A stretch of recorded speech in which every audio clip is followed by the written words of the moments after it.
Bonjour à tous, bonjour à toutes. Je vais faire ce petit toum-toum. Ce petit toum-toum pour quelqu'un. Je vais vous montrer comment quelqu'un parle des deux côtés de la bouche. Et deux côtés de la bouche. Vous savez, quand on est dans une posture où on a l'impression que on veut jouer avec le feu, on veut jouer avec les gens, on veut... C'est-à-dire que quand on est à gauche, on a un discours, quand on est à droite, on a un autre discours, quand on est en haut, on a un discours, quand on est en bas, on a un discours.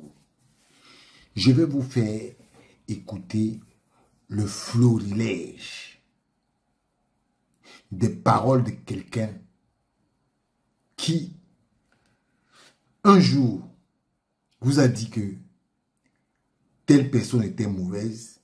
Un autre jour, il vous dit que non, on doit faire, que la personne aussi est bonne.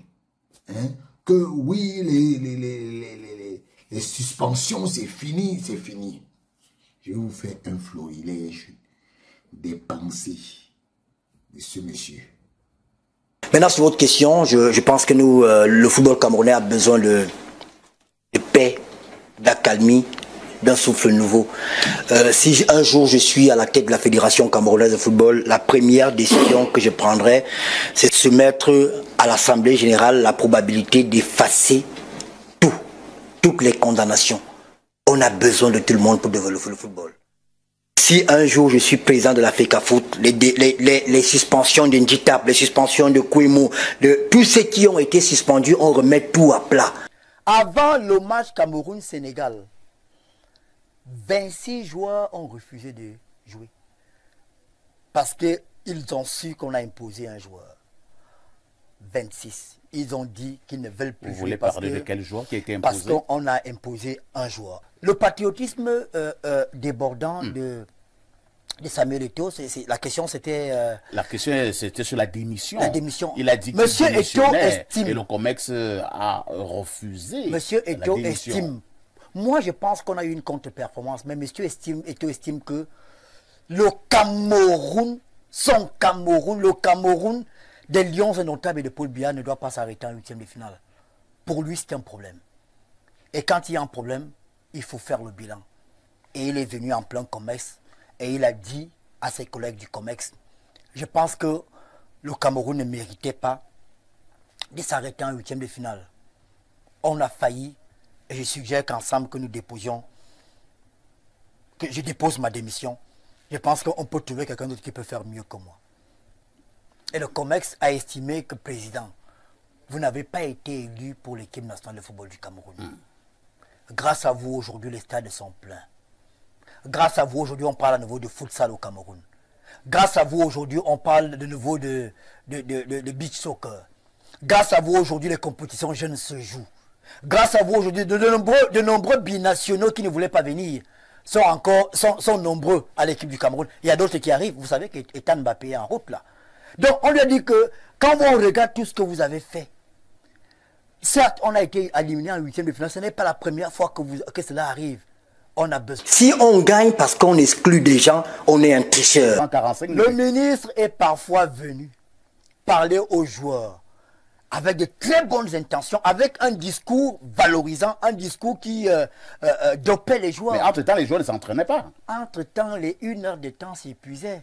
À la fin, le ministre faisait encore une interview. Ce que je vous dis là, ce n'est pas moi. Ceux qui regardaient, ceux qui regardaient la télévision, les chaînes qui étaient présentes, ont bien vu. Et parfois, les responsables de la CAF s'agaçaient. Est-ce que vous savez, monsieur Parfait, ici, oui, que monsieur Ndjitap est président du SINAFOC depuis 2016? Vous ne le saviez pas. Parce que le SINAFOC, c'était comme Shakespeare le dit, be or not to be. Être ou ne pas être. On ne savait même pas que ça existait. Depuis la mort du président fondateur de l'AFC qui est devenu Sinafoc, M. David Mayebi, le Sinafoc était en hibernation. Il a fallu que M. Ito arrive pour que l'on se souvienne qu'il y a une entité qui s'appelle Sinafoc qui existe. Je suis curieux, ça m'amuse quand j'entends que ce monsieur, le Sinafoc a organisé une conférence de presse pour faire le point des salaires du championnat camerounais. C'est une bonne initiative. Parfait. Pour faire le point des salaires. C'est en 2024 que vous faites le point des salaires, alors que vous essayez depuis 2016 et que les salaires n'existaient même pas. Que le système salaire n'existait même pas, que les joueurs mangeaient le beignet haricot, qu'ils allaient à l'entraînement en taxi. C'est en 2014 que le Sinafoc se réveille.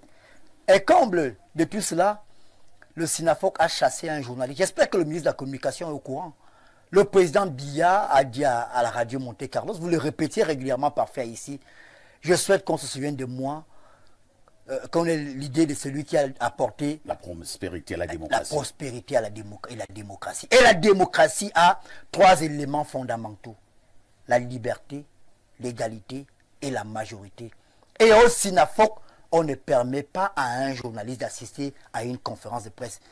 Le monsieur qu'on appelle Bepanda Info, il venait simplement récolter l'information. Il ne crée pas. Il était dans l'exercice de ses fonctions. Il a été chassé. Maintenant, l'incident de la Côte d'Ivoire. Parfait, je me suis préparé.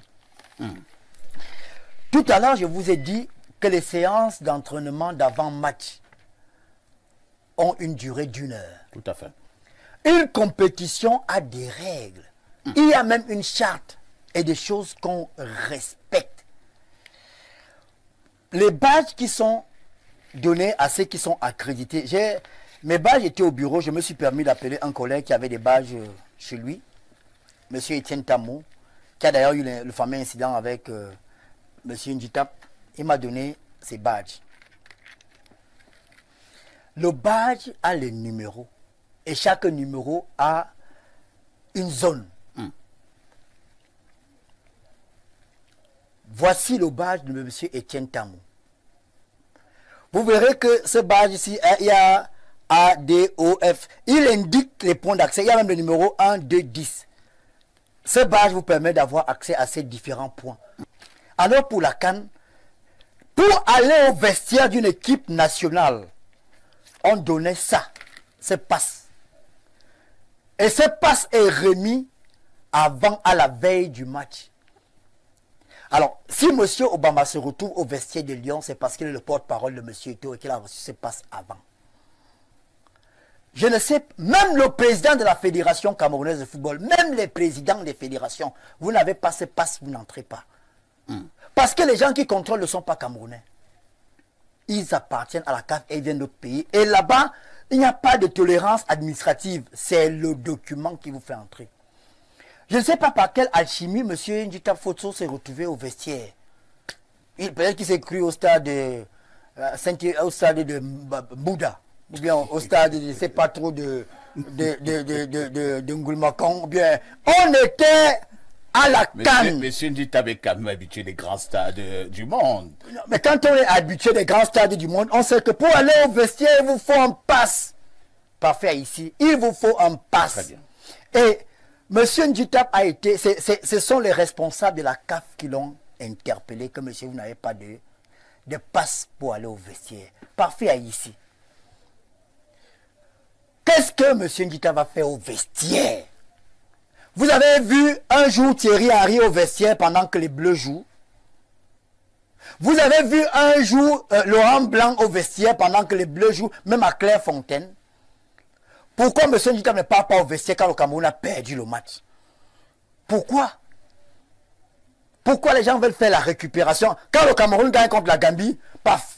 Bon, excusez-moi de dire paf! C'est juste qu'il atterrit, il est au vestiaire. Il n'a pas besoin de ça. Très bien. Et le Sinafoc, on attend le Sinafoc ailleurs. Parfait ici. Moi, j'ai travaillé avec David Mayebi parce que parfois les gens ne savent même pas qu'il était journaliste sportif dans ces pays. J'ai longuement travaillé avec David Mayebi. Et on a vu les actions de Mayebi. Le siège qui est à, ça s'appelle quoi, Niala? C'est Niala, à l'entrée de Douala, c'est Niala ou Niassa? Oui, Niassa. Niassa. Mayebi l'a construit avec l'argent, les subventions. Comme M. Njitap nous fasse le point de ces subventions depuis qu'il est là, depuis 8 ans. des subventions qu'il reçoit de la FIFPro. Ou soupçonner mauvaise gestion. Ah non, ah non, ah non, quand c'est Samuel Eto'o, tout le monde est regardant. On veut savoir où va l'argent, on veut savoir ce qu'il fait. Mais pourquoi on ne pose pas la question à M. Nditap? Il ne suffit pas de se balader dans les stades, donner les ballons aux joueurs. Non. Et vous vous réveillez en 2014. On attend que M. Nditap apporte le soutien qu'il faut aux joueurs. M. Eto'o, parfait. Pourquoi les rapports entre M. Nditap et M. Eto'o sont devenus subitement, j'ai peur de dire, conflictuels? Vous savez qu'ils sont conflictuels, les rapports? Bien sûr. Non, mais je ne gère pas la vie privée de M. Eto'o. Moi, je vous parle du président de la Fédération camerounaise de football. Et je parle du président Sinafok. Je ne sais pas si les rapports sont conflictuels. Mais si vous avez une entité qui n'est pas en phase avec l'idéologie, la philosophie que M. Eto'o veut implémenter, c'est qu'il y a un problème. Et je vous dis, parfait, ça ne vous interrogez pas, parfait, ici. Pourquoi depuis 2016 il n'y a pas eu de rapport du SINAFOC, monsieur Parfait, ici? S'il n'y a pas une entité qui fait des rapports pratiquement chaque année, la CONAC, depuis qu'elle a été mise en place, chaque année, il y a un rapport. Imaginez que la CONAC, depuis qu'elle a été mise en place, qu'elle ne fasse pas de rapport. Et qu'un bon jour, paf, comme vous dites, conférence de presse, rapport de M. Massingam. Même vous poserez des questions.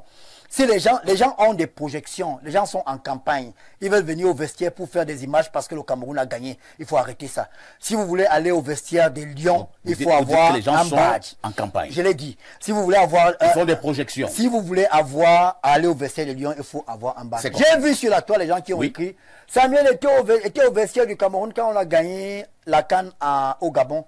Samuel Eto'o était l'invité du président gabonais, M. Ali Bongo. En même temps invité de la Confédération africaine de football. Et il n'est pas entré au vestiaire. Il était au couloir. Parfait, regardez le badge ici. Ce badge me permet, rien qu'avec ce badge, je peux être au couloir du stade. C'est compris, Ernest. Vous comprenez? On va évoluer. Voilà. Parfait, ici vous connaissez un ministre des Sports qui s'est entendu avec un président de l'Africa Foot?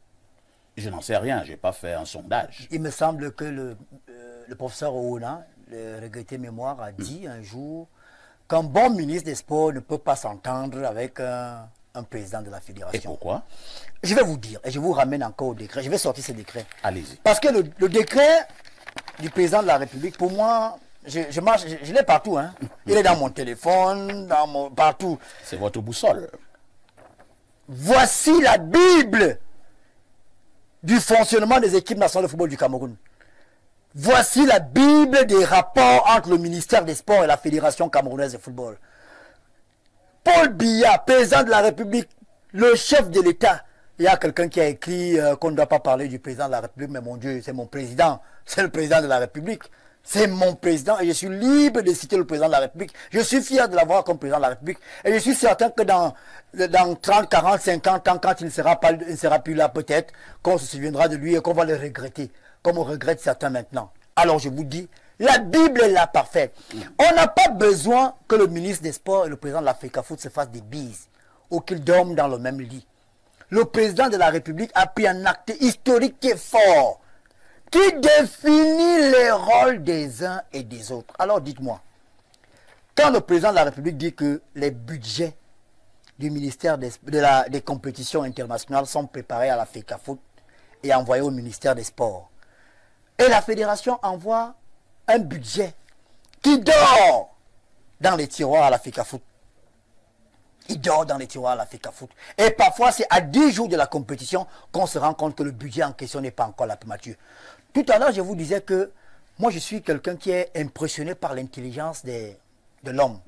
Et je suis impressionné par l'intelligence du ministre Moël Kombi. Parce qu'il est brillant. Et là encore, parfait, ici, je me rends compte que parfois le ministre n'est même pas au courant que le budget de l'Africa Foot dorme dans les tiroirs. D'ailleurs, j'ai eu, journalistiquement, parfois moi aussi, il m'arrive de faire quelques enquêtes. J'ai eu une information qu'il y a un directeur du ministère des Sports qui n'est pas en odeur de sainteté avec son patron parce que le ministre n'est pas content. Le ministre a découvert qu'un de ses directeurs gardait régulièrement les budgets de l'Africa Foot dans son tiroir. Alors, vous me demandez quels sont les rapports entre le ministère des Sports et la fédération. La fédération a fait son travail. Elle n'a aucun problème avec le ministre des Sports. Mais parfois, il y a des gens qui ne permettent pas au ministre des Sports de travailler. Parce que vous allez me dire que les différents ministres des Sports ont eu les mêmes problèmes. Parce qu'il y a des gens qui sont là-bas au ministère qui ne permettent pas au ministre de travailler. Vous voyez ce qui arrive au ministre des Sports actuellement, parfait, ici. Les rapports avec la fédération sont conflictuels. Je suis certain que le ministre des Sports, de son agrégation ne peut pas vouloir que les rapports soient conflictuels. Mais les rapports sont conflictuels. La FECA volée, le ministre des Sports vient de mordre, le ministère des Sports, je préfère dire le ministère des Sports vient de mordre la poussière.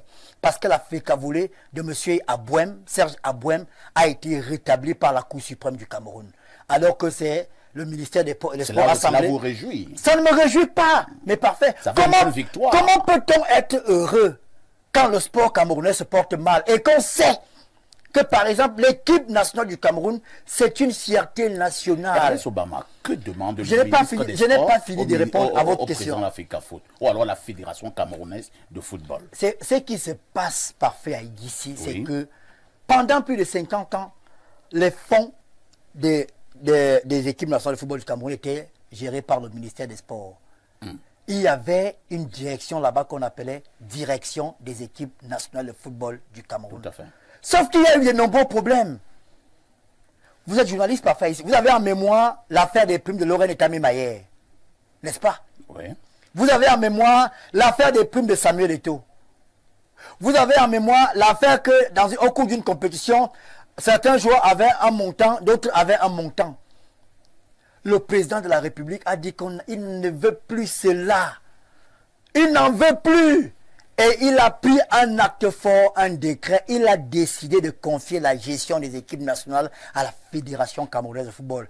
Dans le décret du chef de l'État, il y a le coordonnateur, la coordination administrative, sportive et technique des activités et des programmes de sélection nationale de football visés à l'article 2 ci-dessus est assuré par un coordonnateur général nommé par le président de la FECA Foot. C'est le président de la République qui parle. Ce n'est pas Obama, c'est le décret présidentiel. C'est compris. Alors, je sais qu'aujourd'hui, les gens, ils se battent pour que le décret soit revu, mais je pense que ce décret, parfait ici.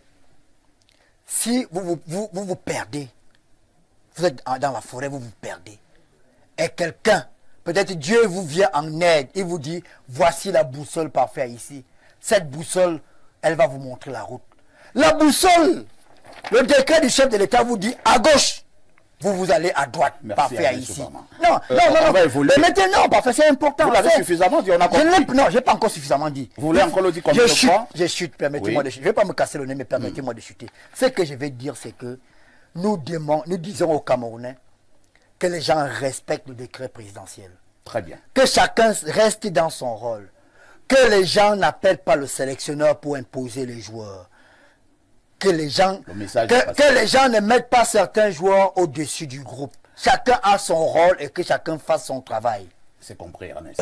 Si on gagne parce que des gens ont été mis à l'écart, on n'est pas fair play. Oh, vous connaissez les règles du sport. C'est le fair play, c'est la solidarité, c'est l'équipe. On a besoin de tout le monde. Un président de la fédération dépose sa démission devant le COMEX. Tout à fait. Moi, Ernest Obama, employé de la Fédération camerounaise de football, je peux décider de démissionner. Quand je dépose ma démission, le président me rappelle, il me dit, Ernest, j'ai besoin de toi, tu ne peux pas démissionner. Tu l'es déçu, désolé. Hein? Mes objectifs n'ont pas été atteints. Pour mon honneur, attention. je préfère partir. Vous savez pourquoi les gens démissionnent? Les gens démissionnent parfois parce qu'ils ne sont pas en phase avec ce qui est fait. Et peut-être que le président, quand le commerce lui dit, vous ne démissionnez pas, il leur dit, ok, maintenant voici ce qui va se passer. Vous comprenez? Le président, on retient aujourd'hui qu'il a déposé ça. C'est un acte. Vous savez, dans cet acte du président de la FECA Foot, il y a l'honnêteté intellectuelle. Il reconnaît que les choses n'ont pas marché comme il a voulu. D'autres, parfait ici, j'ai parlé de 5 éliminations au premier tour, non? Qui a démissionné?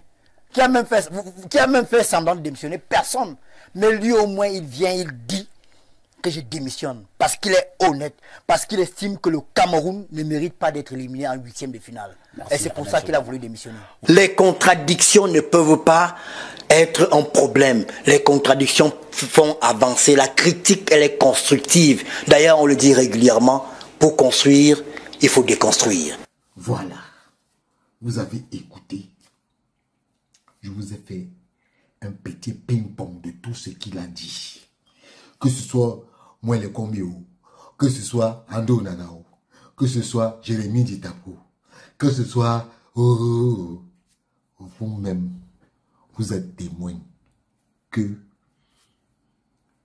quand on a de pareilles personnes, c'est difficile de leur faire confiance. C'est très difficile de leur faire confiance. C'est pour ça que je vous dis souvent, à tous, vous tous qui m'écoutez, ayez un plan directeur. En fait, votre plan directeur, c'est en général comment vous vous êtes. Je me vois mal en train de dire du mal de quelqu'un et venir après l'encenser. Ça n'a aucun sens. Je me vois mal venir dire du bien de quelqu'un et après le dénigrer. Je me vois mal. Je me vois mal en train d'apprécier quelqu'un et de le trahir par la suite. Et je me vois mal. C'est ce que je veux dire aux gens. Apprenons à être sincères. Apprenons à être corrects. Parce que quand on est correct, les choses correctes nous arrivent. Quand on n'est pas correct, on va tout faire monter, descendre. Les choses pas correctes nous arrivent. On n'est pas parfait. Non, on n'est pas parfait. Mais essayons d'être corrects envers les autres. Parce que parfois, quand vous voulez manger des deux côtés, vous perdez. Et quand vous perdez lourd. Lourd de chez lourd. Ciao.